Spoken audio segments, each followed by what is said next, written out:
নমস্কাৰ ভাৰতীয় গণতন্ত্ৰৰ এজন উচ্চ পদত থকা নেতাই কেনেকৈ ভাৰতবাসীক মিছা কথা কৈ ঠগিব পাৰে হয় মই গৃহমন্ত্ৰী অমিত শ্বাহৰ কথা কৈছোঁ তেওঁ কৈছিল যে NPR আৰু NRCৰ মাজত কোনো সম্বন্ধ নাই আপোনালোকে তেওঁৰ এই ইন্টাৰভিউটোলৈ লক্ষ্য কৰক NPR का कोई भी डेटा NRC के उपयोग में आ ही नहीं सकता ये दोनों प्रक्रिया का कोई लेन देन नहीं है न दोनों प्रक्रिया का एक दूसरे के सर्वे में उपयोग हो सकता है আজি মই অমিত শ্বাহদেৱে কোৱা এই কথাষাৰ এনালাইজ কৰি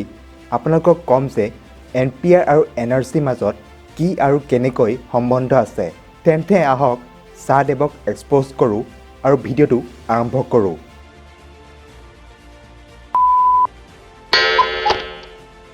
প্ৰথমে আমি জানি লওঁ সেন্সাস কি হয় আৰু ই NPR পৰা বেলেগ কিয় হয় সেন্সাস বা জনগণনা প্ৰতি 10 বছৰৰ মূৰত হয়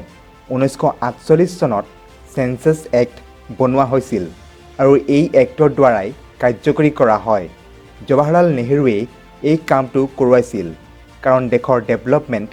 ভালকৈ মনিটৰ কৰিবলৈ ডাটাবোৰ প্ৰয়োজন হয় সেন্সাসৰ দ্বাৰা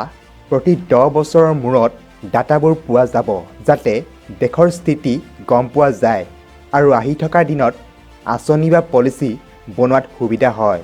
সেন্সাসত প্ৰথম ফেজটো হৈছে হাউচ লিষ্টিং ইয়াত গাঁও বা বস্তিবোৰত গন্তি কৰি লোৱা হয় ক'ত কিমান ঘৰ আছে আৰু দ্বিতীয় ফেজটো হৈছে ইনুমেৰেশ্যন বা ব্যক্তিসকলৰ গণনা ইয়াত ঘৰে ঘৰে গৈ ব্যক্তিৰ ডিটেইলছবোৰ এণ্ট্ৰি কৰা হয় আপোনালোকক কওঁ যে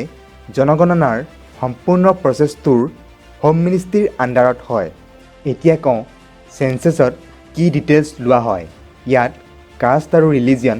লেংগুৱেজ লিটাৰেচি আৰু বিদ্যুৎ আৰু পানীৰ সুবিধা আছেনে নাই মানুহজনৰ জীৱিকা কি হয় আৰু সেই সকলো ডিটেইলছ যি দেশৰ ডেভেলপমেণ্ট জনাত সহায় কৰিব সেইবোৰ লোৱা হয় এতিয়া আহোঁ NPR লৈ পোনপ্ৰথমবাৰৰ বাবে অটল বিহাৰী বাজপেয়ী চৰকাৰৰ দিনত NPR উল্লেখ হয় 2003 চনত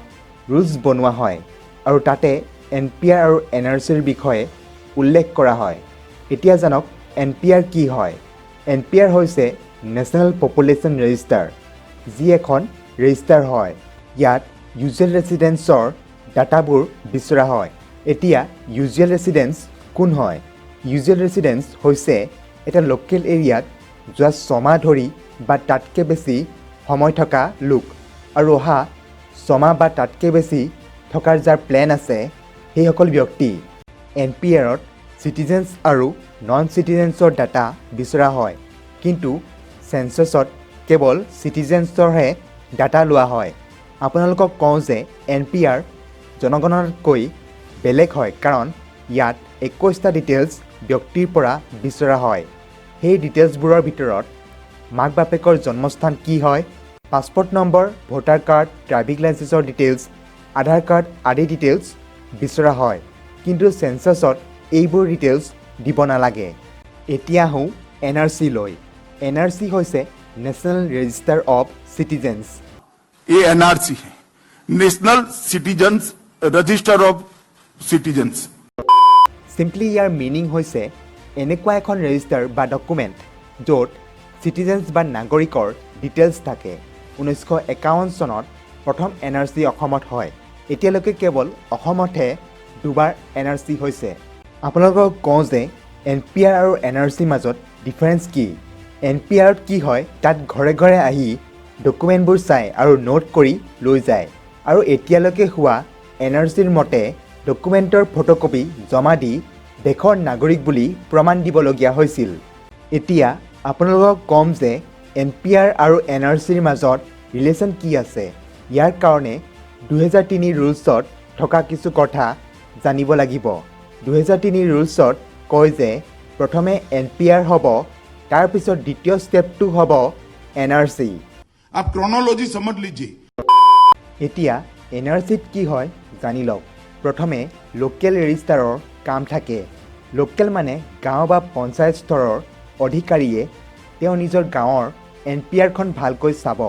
তেওঁ যেতিয়া সবৰে লিষ্টখন চাব আৰু যদি কোনো কেছত তেওঁ ডাউট হয় তেতিয়া সেই ব্যক্তিজনৰ আগত